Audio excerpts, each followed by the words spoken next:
Bueno, ahora sí, vamos a hablar de los efectos de Donald Trump presidente. Estamos con Alcira Argumedo, diputada nacional de Proyecto Sur, Manuela Castañeira, dirigente del Partido Nuevo Más. A ver, ¿cómo puede impactar en lo cotidiano, en el día a día, más allá de la economía? En la economía también, esto que pasó en Estados Unidos. Mira, yo creo que impacta mucho en el mediano plazo, en la medida en que esto es la evidencia del fracaso de la globalización neoliberal.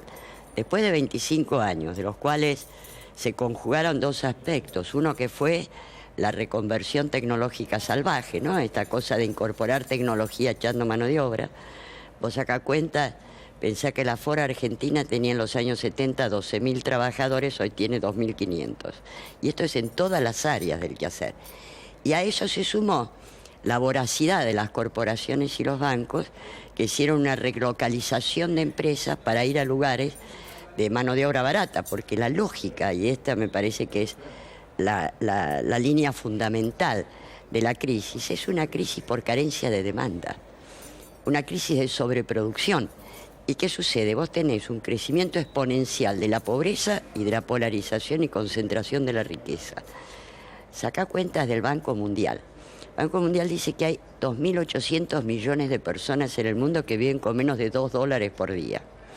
Pero a su vez, si vos pensás en $5 por día, o sea, unos $150, que son los salarios que están haciendo esto, evidentemente, para bancar una vivienda, transporte, no da.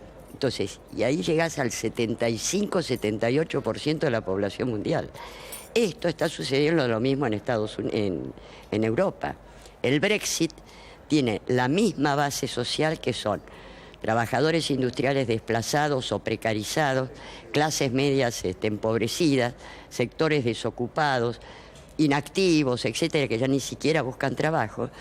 Y esto genera un malestar muy profundo, que la paradoja que fue que en Estados Unidos los sectores que estaban en contra del Tratado Transpacífico, de esta, digamos, libre cambio a ultranza, que es a donde quiere entrar nuestro oficialismo, ha generado un rechazo. Por una parte se oponían Bernie Sanders, la izquierda del Partido Demócrata, la AFL-CIO, la Organización de Trabajadores, y por otra Trump. En Europa está pasando lo mismo. Tenés por un lado el Brexit de Inglaterra, esta salida de la Unión Europea de Inglaterra tiene el mismo perfil que lo que sería el voto de Trump. Y a su vez en Francia tenés que por una parte se oponen los sectores trabajadores que hacen movilizaciones frente a la precarización laboral, y por otra Marine Le Pen. Pero en Alemania también está creciendo la ultraderecha nazi. Angela Merkel acaba de perder las elecciones distritales en su propio distrito y en Berlín. Ahora, ¿esto tiene que ver solo con por ahí un discurso más xenófobo, más social, o con la economía también, esto que mencionaba Alcira? Me parece que justamente hay varios elementos. En primer lugar, la victoria de Trump es una mala noticia para los trabajadores en Estados Unidos y en todo el mundo, porque se ha montado profundamente en un discurso altamente demagógico para decirle a los trabajadores lo que necesitan y los quiere escuchar, y lo que quieren escuchar, pero les está mintiendo en la cara, porque sus primeras medidas van a ir, por ejemplo, hacia eliminar los impuestos a los ricos. Por ejemplo, decía, bueno, vamos a trabajar sobre la estructura en Estados Unidos y la producción. ¿Cómo vas a hacer eso si le eliminás los impuestos a los ricos? Es mentira. No va a aumentar en ningún grado la producción en el sentido por la inversión del Estado, sí por la flexibilización laboral y cuestiones por el estilo. Ahora, con este discurso demagógico, efectivamente, ¿sobre qué se asienta? Sobre todos los límites de los progresismos en Estados Unidos y, bueno, y si hablamos de Latinoamérica, también. ¿Y por qué esto va a impactar en los trabajadores de acá, por ejemplo? Decías de todo el Esto va a mundo. tener... digo lo de los progresismos para aclararlo. ¿Por qué digo los límites de los progresismos? Cuando empezó la crisis del 2008, que todavía no hay una recuperación, y creo que este tipo, el Brexit, el triunfo de Trump, tienen que ver con eso, con que no se ha salido de esa crisis. Recordemos que Obama prefirió salvar a los bancos y recortar los gastos del Estado, que repercute sobre los trabajadores. Ahora, ¿Por qué puede impactar sobre los trabajadores? Porque con otro discurso, o sea, otros capitalismos anteriores eran el discurso de la globalización, ahora Trump va a tener el discurso proteccionista, pero siguen teniendo medidas capitalistas voraces, como es beneficiar a los ricos y terminar todo tipo de acuerdo, por ejemplo, bueno, con Argentina, con Latinoamérica. La política que tiene para Latinoamérica, si la lleva hasta el final, es nefasta. La construcción de un muro, cerrar todo tipo de acuerdos y tratados, tener una política realmente también beligerante para el resto de los países del mundo. Además es una persona que no se sabe con qué va a salir y de ultraderecha, con un discurso altamente xenófobo, que dirige uno de los ejércitos o el ejército más importante que hay en el mundo. Ahora, Alcira, me mencionabas recién la caída del consumo a nivel mundial y hoy Moody's, la calificadora de riesgo, una de las más importantes, decía que el consumo va a seguir cayendo. Ahora, en la historia ha pasado eso, que cayendo el consumo hay países que se han vuelto proteccionistas o todo el mundo proteccionista. ¿Y qué pasa después? Claro, pero esto es parecido a la crisis del 30, ¿no? Del siglo pasado, donde también una crisis de sobreproducción que se hizo, por una parte se hizo el New Deal, pero después terminaste en la guerra, porque acá lo que pasa es que hay población sobrante. Ahora, en la Argentina puede ser paradojal el efecto, porque lo que sí era peligroso de Hillary Clinton era la exacerbación de la entrada de la Argentina en la Alianza del Pacífico, que era seguir la mexicanización, y verdaderamente para México el NAFTA fue absolutamente destructivo. Vos pensás que eliminó 12 millones de campesinos, le sacaron sus ejidos y sus propiedades comunitarias para hacer plantaciones en gran escala.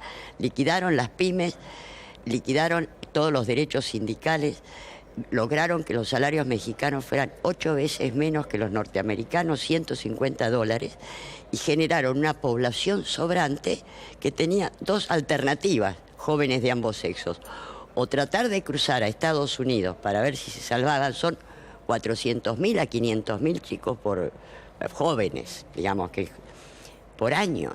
O la otra alternativa es trabajar como dealers, como sicarios, como soldaditos del narcotráfico, que se permitió una expansión del narcotráfico sobre la base de este proceso de exclusión social. Tenés arriba del 50% de la población en condiciones de pobreza y el 60% de la mano de obra se dedica a la venta callejera o a los trapitos. O sea, el tema es que acá estaban dando pasos para hacer eso. Uno de los pasos de la entrada es el retiro total del Estado de todas las áreas, incluida la educación y la salud. Ya no solamente el petróleo, la minería, etcétera, etcétera. La otra es... Bueno, también dijo que va a bajar los impuestos a las mineras, a las petroleras. Bueno, claro. tiene una política en materia de lo que es la ecología, está anunciando que quiere terminar con todos los acuerdos que había en contra dijo que el cambio climático era un invento de los chinos. Bueno, ahí está. Vos sabés que el contraste es que mientras se producían las elecciones, estabas en este encuentro de las organizaciones sociales en Roma, en el Vaticano, sobre la base de dos aspectos. El primero era este llamado a que empiecen a participar en política los movimientos sociales, que se transformen en un sujeto político, que es toda esta población, que era lo que yo decía. Si acá se planteaba que la clase trabajadora era la columna vertebral del peronismo, lo que hicieron desde los 90 hasta acá, pero esto también pasó en los países centrales, fue partirla en tres, tac, tac, tac. Vos pensás que antes en los 70 tenías el 90% de los trabajadores cubiertos por derechos sociales. Hoy tenés el 46%. Y un 54% precarizado en negro terciarizado, que es estas economías de trabajadores. Y ese es el potencial de cambio, pero después tenés otro elemento riesgosísimo. Y es que si efectivamente se suben estos 2 grados en el calentamiento global, la situación es catastrófica. O sea, Buenos Aires termina con 2 metros de agua, todo Buenos Aires. Ahora, Manuela, Trump tenía un discurso muy raro por ahí, muy xenófobo, muy misógino. Eso en lo social, justo que ahora en Argentina está empezando a haber un cambio o a hablarse más sobre todo lo que pasó con Ni Una Menos y demás. ¿Puede impactar primero en Estados Unidos? Y acá ayer uno de los periodistas decía: ¿cómo le digo a mis hijos que no hay que ser abusadores, abusivos, bullies, la palabra? ¿Esto puede impactar en el día a día más allá de la economía? Por supuesto que va a tener repercusiones muy negativas desde ese punto de vista, pero vamos a ir a un escenario de conflicto y de convulsiones sociales. porque esta postura tan hacia la derecha que tiene Trump no necesariamente quiere decir que la sociedad se ha derechizado, sino que la sociedad se ha quedado sin una alternativa por izquierda para volcar sus inquietudes y se ha visto en las garras de este demagogo.